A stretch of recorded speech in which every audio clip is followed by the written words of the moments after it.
I'm here to honor one of New York's finest. We back the blue, and just devastating to see one of our finest fall to a criminal. So senseless. I feel terrible. I don't understand what's going on. Hundreds of family and friends, including former President Trump, gathering to pay respect to slain NYPD officer Jonathan Diller after he was shot and killed during what they call a routine traffic stop on Monday. His suspected killer is a career criminal with 21 prior arrests. The second day of the wake will take place today, with the funeral being held on Saturday. Blue Lives Matter NYC will also host a memorial march today honoring the 31-year-old father. Sergeant and Joseph Imperatrice is the founder of Blue Lives Matter NYC, who organized the march. He joins us now. Listen, there are no words of condolence that this family is going to make them feel better. We understand that. I know that just from losing brothers in battle. But when the President of the United States, or three presidents of the United States, host a fundraiser in this city, and the previous president shows up for the wake, put us in your position as someone who advocates for police officers, in the family's position. You have three that decided not to show up and one that did. Where does that put our country right now?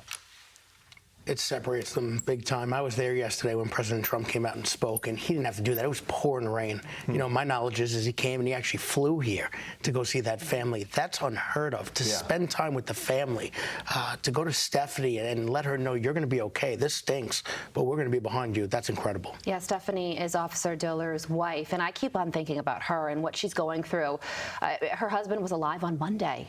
And he went to work like any other day, and now she has to bury him tomorrow. She's meeting the President of the United States. Thousands of people are rallying around her. It's heartening. I'm sure it's overwhelming as well. Tell us what this family is going through. We got to think about it. 31 years old. He goes to a job. That's what it is at the end of the day, a job. You don't expect to kiss your little baby boy goodbye, your parents goodbye, your wife goodbye, right? And he did what New York City asked him to do. They said, protect the city, be a guardian. And he did it.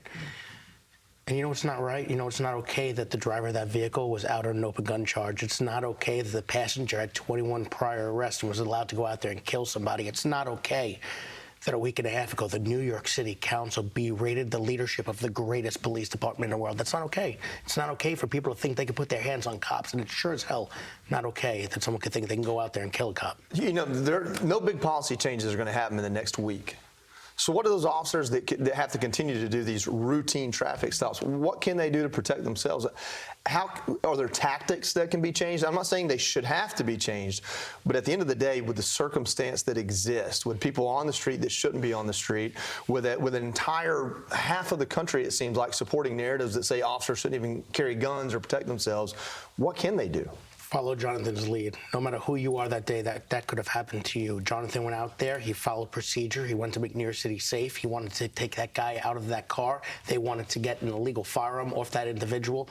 Keep doing your job. Don't give up on New York City, and don't give up on this nation. So the man accused of killing Officer Diller has officially been charged with first-degree murder, second-degree murder, first-degree attempted murder, second-degree attempted murder because he also tried to kill Officer Diller's partner, but the gun jammed. He's also been charged with criminal gun possession, 5 counts. Why are we waiting, Joey, for these things to happen when someone is arrested 21 times? Should there be more serious penalties, maybe sentencing enhancements, so that somebody like him, he's flashing red. He's telling us that he doesn't want to follow the rules and that he's a danger. Shouldn't be let out of prison? I think we need to flip the script. I think where the New York City executives were for that police department, I think the city council needs to be there. I think the officers and executives need to be on the other side and be like, tell me, with all this bail reform and this nonsense, why was this guy out? Why did he have 21 times for now on the 22nd time? And don't forget about the times that he didn't get caught. Why was he allowed to be out there? Why are you advocating for criminals? Why are you not advocating for our officers or even the individuals or your constituents? The number one goal of these politicians should be the public safety of the people they represent, and they're not doing it. Yeah. Really quickly, you have organized a march for Officer Diller. Also, you've organized a T-shirt effort, you can buy a T-shirt, and that money will go where? Tell us about that. Directly to the family. We're a 501c3. 100% of their proceeds are going to go to Jonathan's family, and we're going there to unite. We're going there to stand up. This isn't a rally. This isn't a rah-rah. This is to say, you know, enough is enough. And at the end of the day, people like Jonathan, because this is going on all across our nation, officers are being killed. We need to stand up and support their families. And to buy those T-shirts, you go to where? What website? www.bluelivesmatternyc.org. All right, Joey, you're a great man.